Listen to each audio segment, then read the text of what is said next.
एक बार एक वैज्ञानिक ने एक टिड्डे को पकड़ा और उसे अपनी आवाज पर छलांग लगाना सिखाया। वैज्ञानिक टिड्डे से कहता, कूदो। टिड्डा उसकी आवाज सुनते ही जोर से छलांग लगा देता। अब वो वैज्ञानिक था तो प्रयोग करना तो बनता ही था। उन्होंने टिड्डे की छलांग पर प्रयोग किया। वैज्ञानिक ने उसकी एक टांग तोड़ दी और फिर बोला, कूदो। अब टिड्डे की छलांग की दूरी कम हो गई। वैज्ञानिक ने उसकी दूसरी टांग तोड़ दी और फिर बोला, कूदो। टिड्डे की छलांग और कम हो गई। अब तोड़ी गई उसकी तीसरी टांग।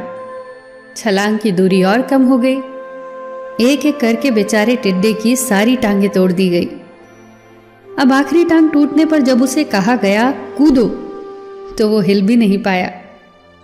अब वैज्ञानिक ने अपना निष्कर्ष अपनी डायरी में लिखा। जानते हो उसने क्या लिखा? जब टिड्डे की एक टांग तोड़ी गई तो वो थोड़ा बहरा हो गया। जब उसकी दूसरी टांग तोड़ी गई तो वो और बहरा हो गया।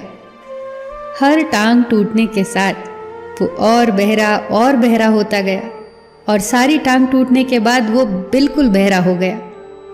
जोर जोर से चिल्लाने का भी उस पर कोई असर नहीं हुआ। वो तो अपनी जगह से हिला तक नहीं। छलांग लगाना तो दूर की बात थी। इस कहानी को सुनकर सभी को ऐसा ही लग रहा है ना कि क्या मूर्ख वैज्ञानिक था। इतनी सीधी सी बात उसे समझ नहीं आई।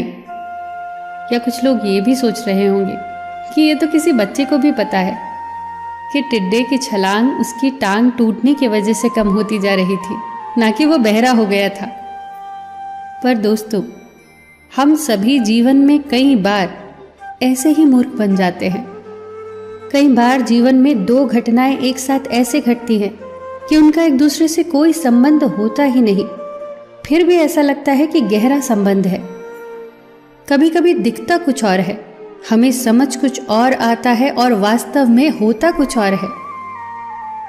इसीलिए अगर पछताना नहीं है तो जीवन में जल्दबाजी में कोई निर्णय न ले। हमेशा समझबूझ का इस्तेमाल करें, सावधानी बरतें, नतीजे सोच विचार कर ही निकालें।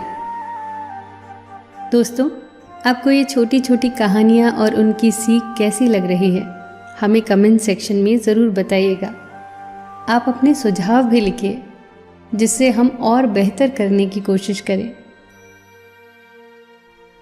फिर मिलेंगे दोस्तों अगली वीडियो के साथ। तब तक के लिए अपना ख्याल रखना और हमेशा मुस्कुराते रहना।